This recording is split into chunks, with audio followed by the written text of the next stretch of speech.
Father, many people wonder why a priest decided to run for Congress.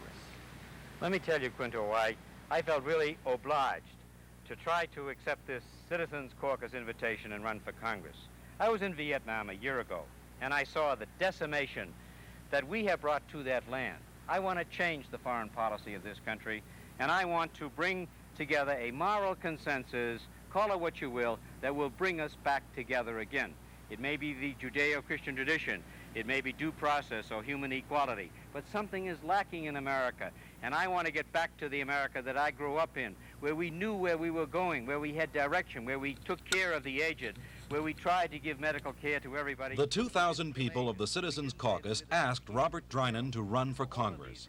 But from the first day, some of the so-called political experts were saying Drinan couldn't unseat an incumbent who'd made a career of getting reelected. They said voters wouldn't be interested in the Democratic primary, even though other people call it the most important congressional race in the country. And besides, they said, maybe Catholic voters will resist sending a priest to Congress, even a Jesuit who's dean of Boston College Law School and a noted author and lawyer. That's what the experts said. But Father Drinan wasn't listening to the so-called experts. He was too busy listening to the people from Watertown to Fitchburg. He doesn't come out and meet the people, as you have done in the last couple of months. I've seen you more than I've seen any candidate I've ever voted for before. And I think that's what's wrong. He doesn't come out and meet the people, and you have to do that. And I hope that as your congressman, I'd have one office in Fitchburg and the other in Waltham, and that my office could do things to bring federal funds. I'm voting for you. Hey, thank you, and your family. Listening to people like Tom Vallely and John Kerry, both Vietnam veterans and winners of the Silver Star. How'd you feel about Vietnam when you were there, and how do you feel about it now? Well, Father, right now I'd support the McGovern-Hatfield bill. Why I support the McGovern-Hatfield bill is kind of a long story. I look at the time I spent in Vietnam, and it's much different than what people think. Your company, your unit's one family, and you fight for that family. You don't fight because you're fighting communism. You're not fighting. Everybody knows they're not fighting communism. I don't think you can help but say we've got to get out of there. John, would you say that the vast majority of former veterans like yourself feel this way? I think very much so. There's no doubt about it. Listening to all the people, all the problems, and giving the right answers. It goes back to the old problem that the federal government has inadequate planning.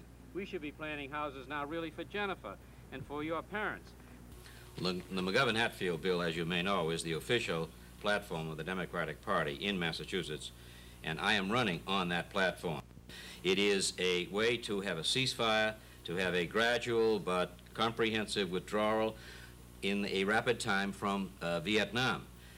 All right, that pinpoints something that the Union should really push and that I would push, namely a comprehensive medical care plan for every American. Every American should be able to receive medical care just like every child goes to a public school, just free and it's just automatic and understood. And if there is one group of individuals to whom we owe the finest that we have, it is the people like yourself who, over 65, deserve the decency and dignity that this nation, as the most affluent nation in the history of the world, can and should give. First, I think we have to stop the sale of very serious or hard drugs, and we have to stop that sale at its source. It didn't matter what the so-called experts were saying. The people began to believe that this man could win, that he must win. I can trust and I can have a confidence in you. And I feel that you really be in there for us. I really do.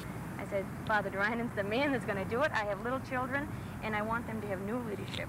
I'm enthusiastic about your campaign and why I'm going to vote for you. I'm not voting for the caller, I'm voting for the man inside the collar. Drinan for Congress, it used to be a dream, like a government of the people, by the people, and for the people.